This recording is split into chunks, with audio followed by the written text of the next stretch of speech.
Good morning viewers, I'm Howard Pote. I'm checking up on my cameras. I have 6 wildlife cams in this area. They're very close to each other, and I've had cameras here for almost 10 years now.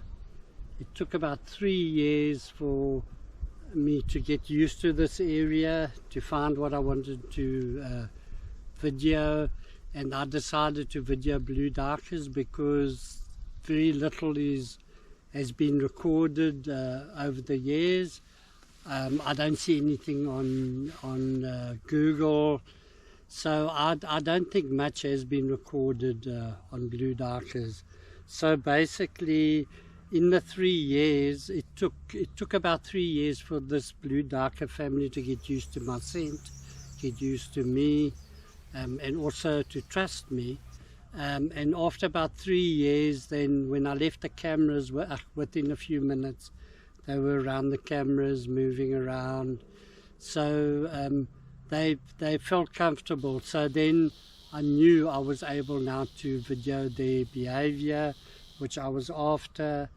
And the interesting thing about the blue duikers are the ram and the ewe. They actually mate for life.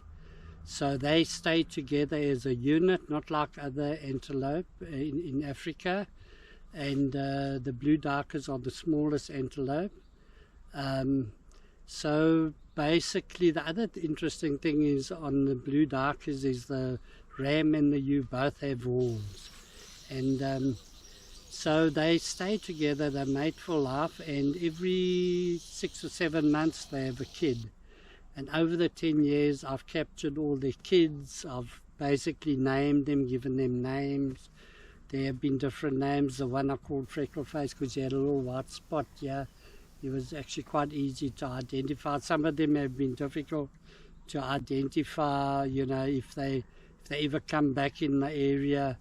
But I have ways and means of identifying them.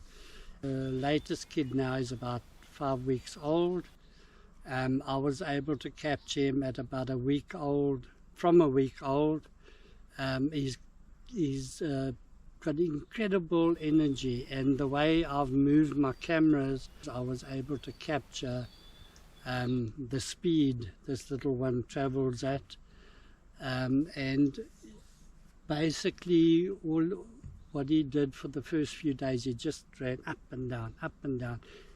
They actually leap, they don't run. So they leap, and when they touch the ground, then it's another leap, then it's another leap, and it's like 2-3 meters. Obviously, as they get bigger, then the meters widen, and the speed is unbelievable. Even at 2 weeks old, I really can't see a lynx being able to capture a blue duiker kid at that age, because their speed is unbelievable.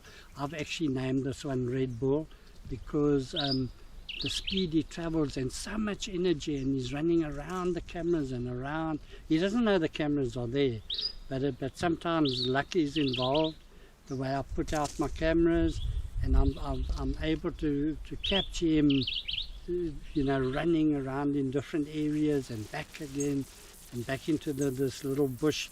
I call it their shelter, and then he's off again and he runs, and he's obviously, you know, training. This is obviously builds up his muscles, and you know, also for survival, you know, to be strong, and yeah. So it's been actually very interesting the way I've captured that.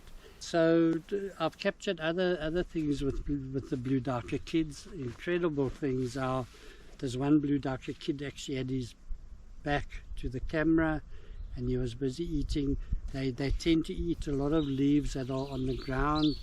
That's how they eat, leaves on the ground. And so basically, I just saw him take off like that, and all of a sudden, within a split second, this hawk went down, and he had already taken off. How this blue duiker knew this hawk was coming, I have no idea. Maybe saw a shadow, maybe heard something that we don't hear, because I mean, animals do have better hearing than us. But it's absolutely incredible how he can actually survive that. And I mean, it just shows how incredible animals are.